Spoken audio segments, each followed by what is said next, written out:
around the femur. Okay, this is a bit slower, a bit more, you know, hopefully composed. Yeah, if I have any questions, I'll put my name.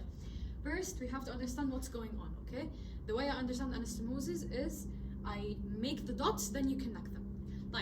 Here, obviously, you have the anterior view of the femur because we have here the greater tubercle, lesser tubercle is posterior. Sorry, and then you have the head and the articulating surface and everything. The border that we're going to be talking about today, or the thing that's going to help us orient ourselves, is the inguinal ligament. We know above the inguinal ligament, you have the common iliac, a branch of the aorta, common iliac that splits into external iliac and internal iliac. And so external iliac, again, above the ligament, and you have internal iliac also above the ligament. This internal iliac gives rise to an obturator artery, okay?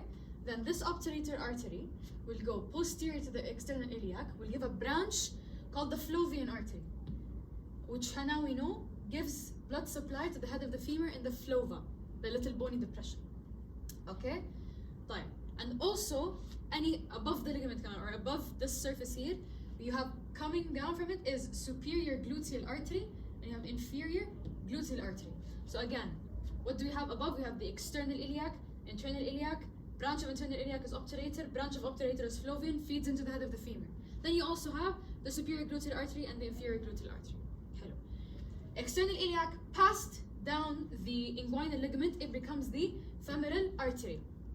The femoral artery will then give a branch here, we don't need to know what it is, then a branch that we're concerned with, which is called profunda femoris. Profunda means deep. So it's a deep branch around the femur, or related to the femur.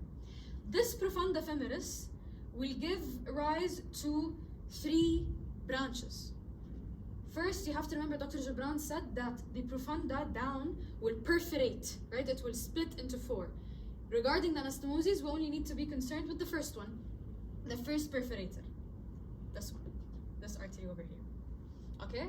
Other than that, you have also coming from the profunda,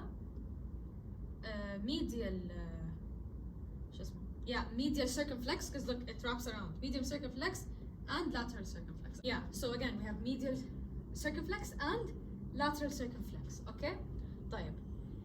Medial circumflex and lateral circumflex, both of them have an ascending branch, both of them have a transverse branch. The ascending branch of medial is this dashed one over here, which shows that it is posterior, okay? And then the ascending branch of the lateral, as you go like here, it's this one. See? Ascending branch of the lateral, this is the ascending branch of medial circumflex. And as we said, Kaman, we also have what? The transverse processes. I'll make them in green. These. So each one has a transverse process just going up, okay? What else did we not talk about? Yeah, in the inferior gluteal artery has a descending branch called the descending branch of the inferior gluteal artery. I'll make it in blue. This one, okay? And then from the first perforator, you have an ascending branch. So ascending branch of first perforator. Let's make it in purple, not blush. So we'll just keep doing yellow. Just this one, this guy here. So I believe we have identified all that we need now to connect them, okay? We have 2 main anastomoses, trochanteric and cruciate. Trochanteric is around the greater trochanter. So let's see what's around the greater trochanter. What do we have? Since I have it in purple, okay. What do we have? We have the superior gluteal artery. We have the inferior gluteal artery. We have both ascending branches of the circumflexes, whether it's medial or lateral.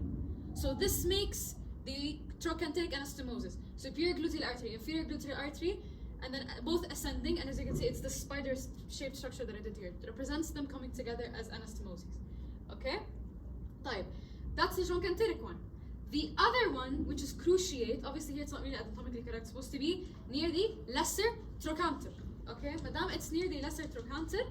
So what causes the anastomosis? Let's pick a different color. Let's pick yellow.